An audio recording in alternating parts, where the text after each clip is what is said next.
Saudara dan saudari terkasih, Injil kita hari ini diambil dari Injil Lukas bab 6 ayat 20 sampai 26.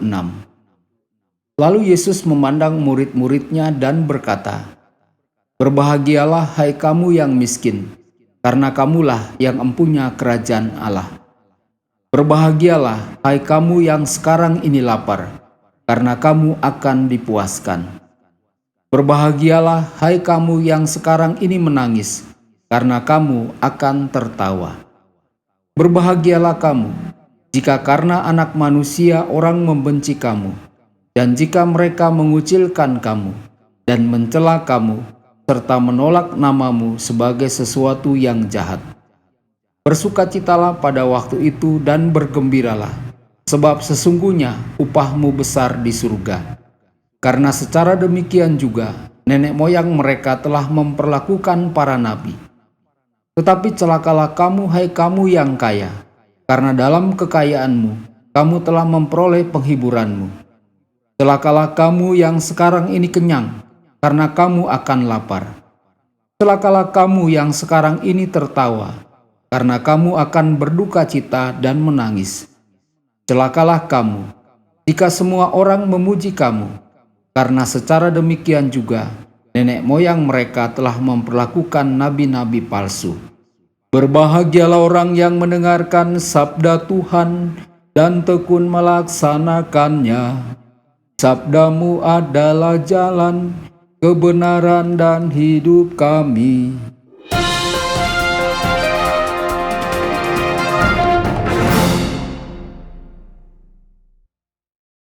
Saudara dan saudari terkasih dimanapun Anda berada, jumpa lagi dengan saya Romo Tedens dalam saluran Warta Kabar Sukacita. Semoga Anda semua tetap dalam keadaan sehat dan berbahagia.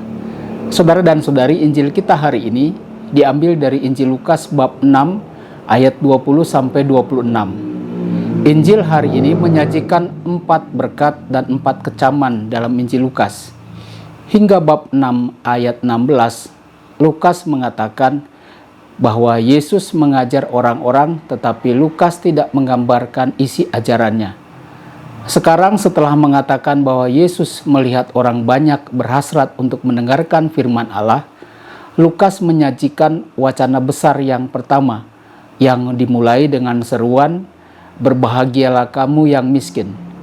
Saudara dan saudari, sabda ini diucapkan di dataran karena Yesus turun dari gunung dan berhenti di tempat yang datar. Dan dari dataran itu Yesus mengucapkan sabda bahagia. Dalam Injil Matius, sabda bahagia ini diberikan di gunung dan disebut khotbah di bukit. Dalam Injil Matius ada 8 sabda bahagia yang ditujukan kepada komunitas Kristen Yahudi. Dalam Lukas, khotbah sabda bahagia lebih pendek dan lebih radikal yang ditujukan kepada komunitas Yunani. Ayat 20, "Berbahagialah kamu yang miskin." Yesus berkata, "Berbahagialah kamu yang miskin, kerajaan surga adalah milikmu." Pernyataan ini mengidentifikasi kategori sosial para murid. Mereka adalah miskin, dan Yesus menjanjikan kepada mereka, "Kerajaan Allah adalah milikmu." Ini bukan janji untuk masa depan. Kata kerjanya ada di masa sekarang. Artinya kerajaan Allah sudah menjadi milik mereka. Mereka diberkati saat ini.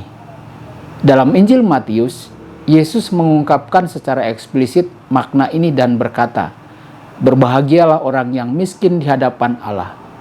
Mereka adalah orang miskin yang memiliki roh Yesus, karena ada beberapa orang miskin yang bermental orang kaya.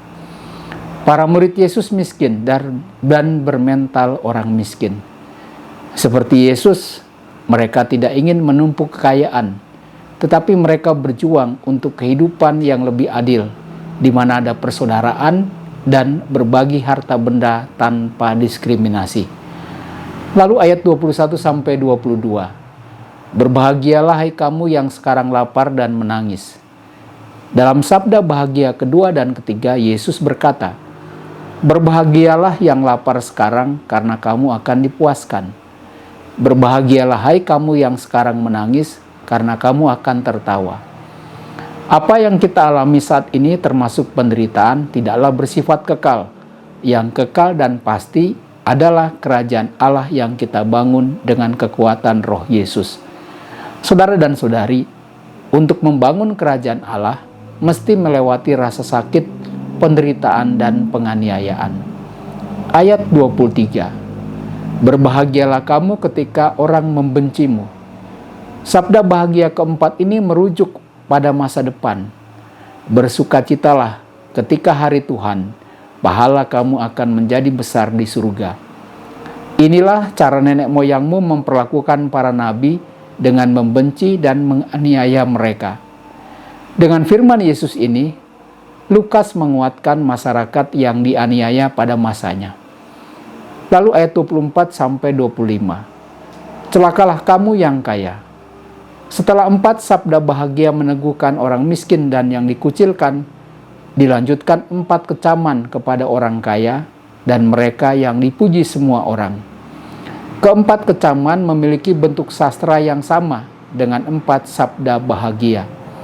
Yang pertama dinyatakan di masa kini, yang kedua dan ketiga memiliki peran di masa kini dan bagian lain di masa depan.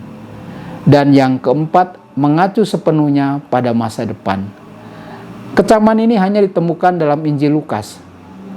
Saudara dan saudari, Lukas lebih radikal dalam mencela ketidakadilan. Di hadapan Yesus tidak ada orang kaya, hanya ada orang sakit dan miskin yang datang dari segala penjuru. Yesus mengkritik orang yang kaya dengan tajam. Kamu yang kaya telah menerima penghiburanmu dengan kekayaan yang kamu miliki, tetapi kamu masih lapar. Sekarang kamu tertawa, tetapi kamu akan menderita dan akan menangis. Saudara dan saudari, ini adalah tanda bahwa kemiskinan itu akibat dari ketidakadilan. Lalu ayat 26. Kecaman keempat merujuk pada anak-anak mereka yang di masa lalu memuji para nabi palsu. Beberapa otoritas Yahudi menggunakan kekuasaan mereka untuk mengkritik Yesus. Saudara dan saudari, refleksi pribadi bagi kita melalui firman Tuhan pada hari ini, dengan mengatakan diberkatilah yang miskin, apakah Yesus ingin mengatakan bahwa yang miskin harus terus menjadi miskin? Kaya dan miskin adalah dua istilah dengan banyak interpretasi. Apakah interpretasi saya? Apakah sesuai dengan apa yang dimaksud oleh Yesus? Tuhan memberkati Anda semua. Sabda Allah adalah kebenaran. Sabda Allah adalah kehidupan. Mari kita mencintainya, mari kita menghayatinya. Ya Tuhan yang ku muliakan, sabdamu angkat resahku.